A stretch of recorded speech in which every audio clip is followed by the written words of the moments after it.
Boa tarde, meu nome é Igor Lima Meu nome é Luiz Augusto Fidalgo. e estamos aqui para apresentar o projeto Cobra de Fogo. E para poder falar mais sobre esse projeto, eu preciso, antes de tudo, poder falar qual era a nossa primeira ideia. E no processo de elaboração da ideia, de conversando com diversas pessoas sobre o que a gente devia trabalhar nesse projeto de IoT, a gente estava querendo trabalhar em algo que fosse prático, que de fato ajudasse as pessoas a resolver algum problema. E nossa primeira ideia, então, era construir um sistema inteligente de IoT para gestão de plantações. Só que o que aconteceu foi que durante esse processo de ir lendo e conversando com as pessoas e entendendo de fato quais são os problemas de plantações, nos deparamos num problema que ele é simples e que ele afeta a humanidade como um todo há muito tempo. Em especial, regiões que estão mais distantes, que é o caso de fazendas, por exemplo, ou de florestas mesmo. E aí vem o nosso objetivo. O nosso objetivo é a detecção inteligente de incêndios em regiões afastadas. E quando a gente fala afastada, a gente quer dizer uma região que não tenha o contato 100%, mas não precisa ser uma floresta que esteja a milhares de quilômetros de distância. Porque acontece muito de uma floresta que está relativamente perto da cidade ter um incêndio e esse incêndio só é detectado depois que ele já tomou proporções muito mais difíceis de combater. Então, o nosso projeto ele tem esse nome de cobra de fogo porque no folclore brasileiro o boitatá é uma gigantesca cobra de fogo que protege os campos contra aqueles que os incendeiam. A gente achou esse nome muito direto, que explica bastante a nossa ideia.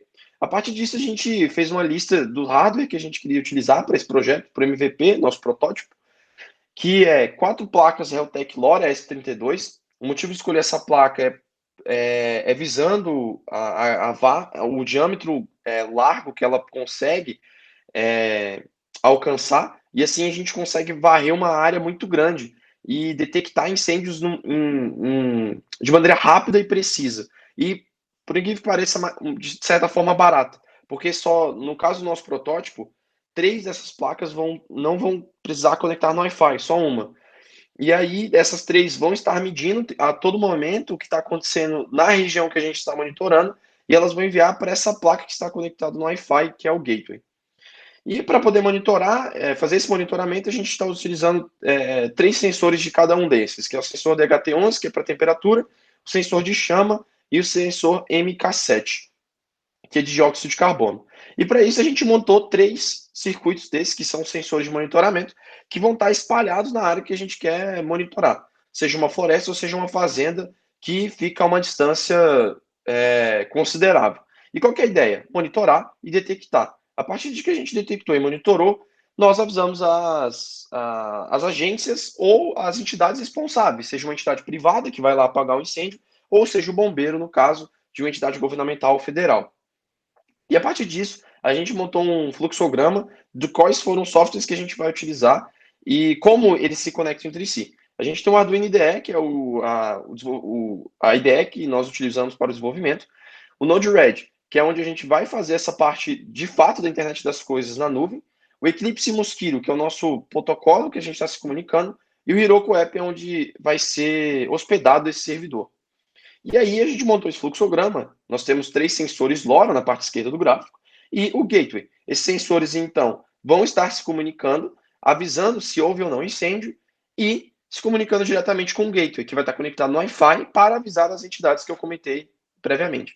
A partir disso, ele vai se comunicar pelo MQX Broker para o Node-RED, e esse Node-RED vai estar hospedado no Heroku, que é onde essas entidades vão poder estar verificando a atividade do que os sensores estão monitorando. Os nossos protocolos de comunicação foi sensor para sensor LoRa Mesh, sensor para gateway também LoRa Mesh, e gateway para servidor MQTT Wi-Fi.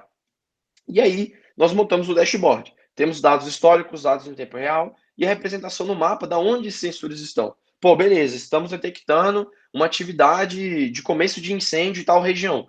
Nós precisamos avisar exatamente onde as entidades precisam ir para parar esse incêndio de maneira mais rápida possível.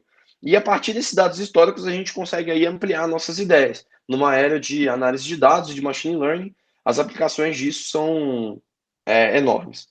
Então, agora eu entro na parte de resultados e eu passo a palavra para o Luiz. Então, comentando agora um pouco mais sobre como que a gente chegou nesses resultados, A gente tem aí sendo mostrado na tela o dashboard que a gente elaborou usando o Node-RED. E nessa primeira parte do dashboard, a gente tem a representação de um sensor, no caso o sensor A, a gente está usando 3 sensores, então temos o A, o B e o C. E aí, como podemos ver, a gente tem a representação da temperatura e umidade, que a gente vê pelo sensor DHT11, chamas e CO.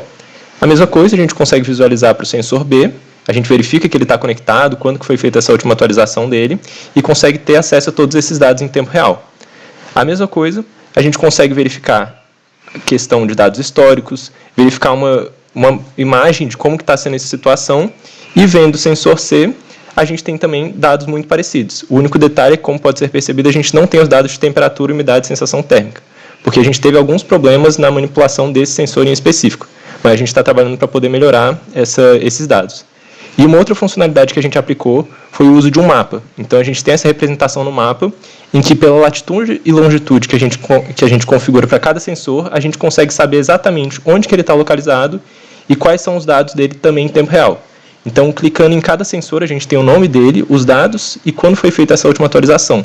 E é possível a gente ver aí qual é a situação de cada um, para ter um controle mais próximo e mais claro de qual é a situação. E também a gente consegue ver em azul o nosso gateway, que é o único dispositivo que vai estar conectado à internet.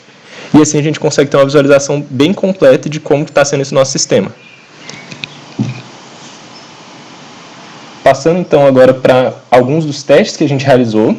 Então, como a gente está usando a tecnologia LoRa, a nossa intenção é que a gente consiga alcançar distâncias longas para fazer essa comunicação. E aí a gente fez um teste prático, usando os módulos Heltec, e a gente conseguiu atingir cerca de 700 metros de alcance na cidade.